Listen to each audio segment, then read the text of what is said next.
Assalamualaikum warahmatullahi wabarakatuh. Selamat pagi teman-teman semuanya dari mahasiswa-mahasiswi Prodi Keperawatan STIKIM semester ganjil tahun 2020. Kembali kita bertemu di kelas mata kuliah keselamatan pasien dan K3 dalam keperawatan. Hari ini kita masuk ke sesi ketiga. Di sesi ini kita akan bahas sedikit tentang potensi bahaya yang ada di tempat kerja. Semua pekerjaan, semua tempat kerja memiliki karakteristik potensi bahaya yang berbeda-beda. Intinya, semua jenis pekerjaan memiliki potensi bahaya. Tidak ada pekerjaan yang tidak memiliki potensi bahaya.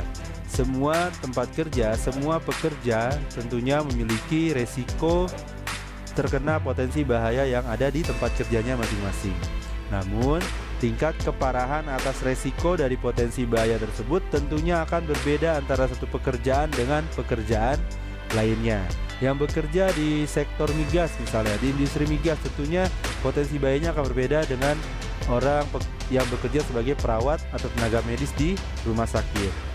Pekerja di bidang tambang tentunya akan sangat berbeda potensi bahayanya dan risikonya dari pekerja yang bekerja di industri manufaktur dan lain sebagainya.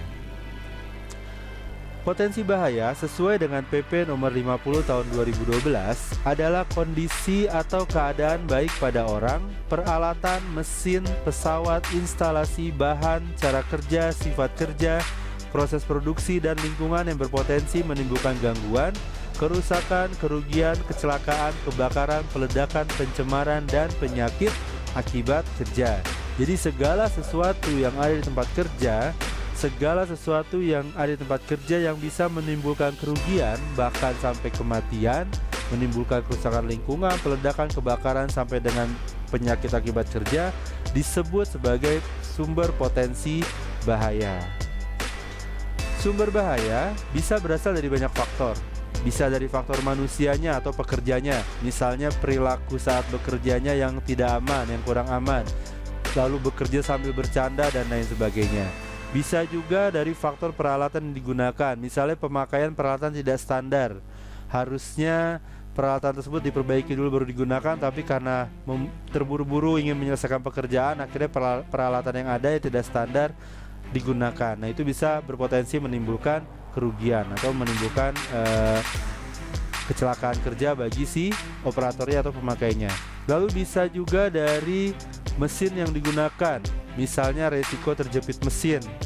Di industri manufaktur, resiko terbesar bagi pekerjanya, bagi operator adalah resiko terjepit dari mesin yang digunakan. Ada banyak kasus kecelakaan kerja, bahkan dulu saya pernah bekerja di manufaktur, ada kasus pekerjanya terjepit tangannya di mesin sehingga menimbulkan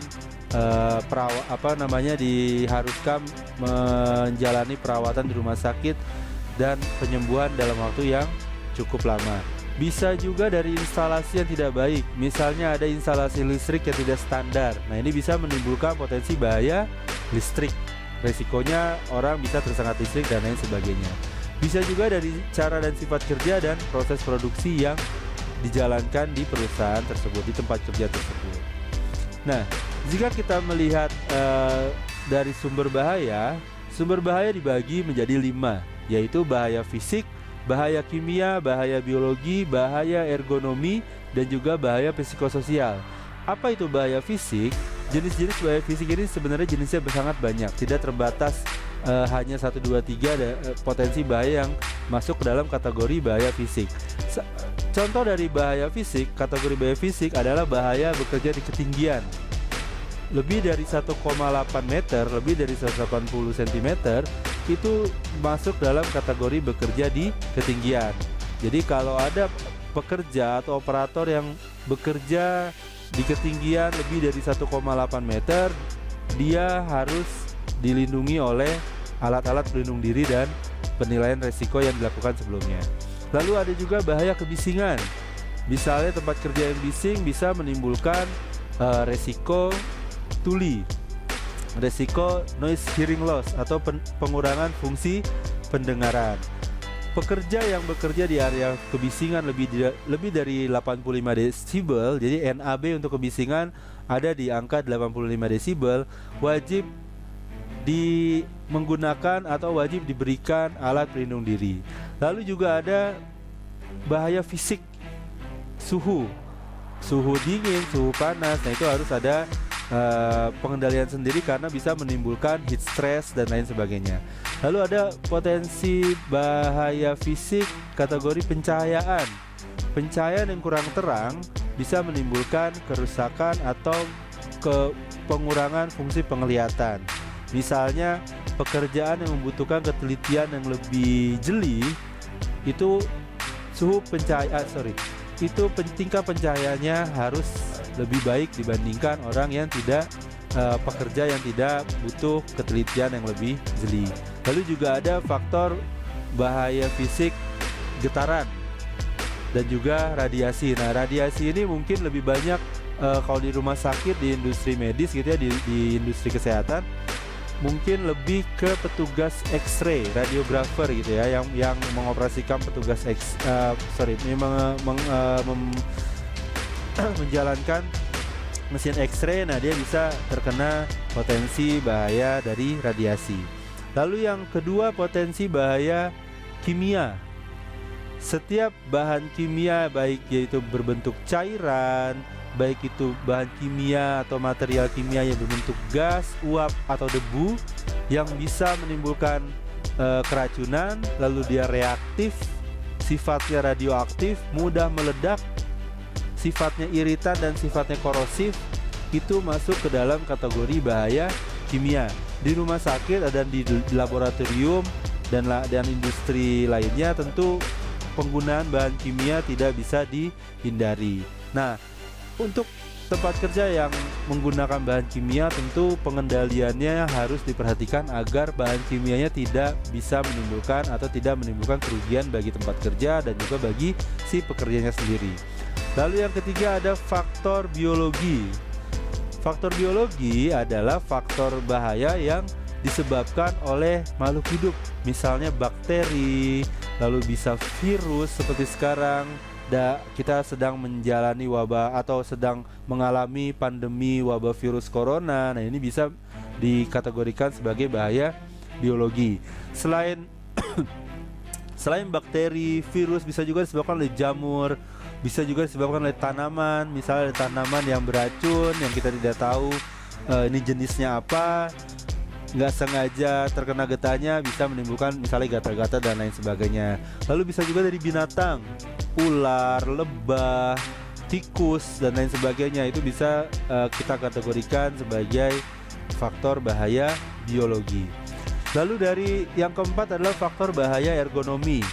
Faktor bahaya ergonomi ada yang disebabkan oleh gerakan berulang, misalnya repetitive movement, gerakan berulang yang hanya di satu tempat dan tidak ada cukup waktu untuk istirahat. Lalu dari postur atau posisi kerja yang salah, membungkuk misalnya, tidak memiliki kursinya tidak standar, mejanya lebih tinggi atau lebih rendah dari postur tubuhnya dan lain sebagainya. Lalu bisa juga dari manual handling atau pengangkutan manual, mengangkut atau mengangkat beban lebih dari 20 kilo tanpa bantuan alat atau tanpa bantuan teman lainnya, rekan kerja lainnya. Bisa juga dari desain tempat kerja, alat atau mesin yang tidak menyesuaikan dari postur tubuh si pekerjanya. Tadi saya bilang, misalnya kita beli alat dari luar negeri gitu ya, dari Amerika misalnya, dimensi alatnya mengikuti postur tubuh si pekerja orang Amerika. Tentu ketika masuk ke Indonesia, digunakan oleh pekerja Indonesia di mana posturnya tentu sangat berbeda. Ini memerlukan penyesuaian. Misalnya kita berikan bangku yang lebih tinggi atau pijakan kaki yang lebih tinggi untuk dia bisa dengan mudah mengoperasikan si mesinnya atau si alatnya.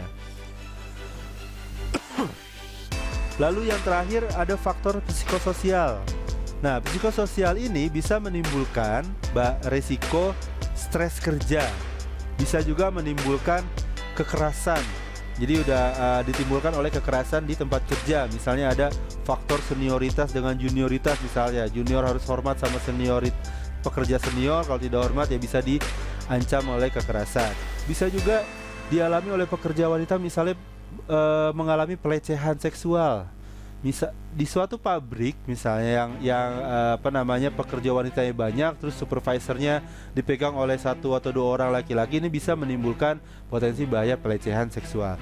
Lalu bisa juga pengucilan, dijauhi oleh rekan-rekan kerjanya, tidak dianggap. Nah, ini bisa menimbulkan risiko psikososial. Dan juga emosi negatif dari si pekerjanya.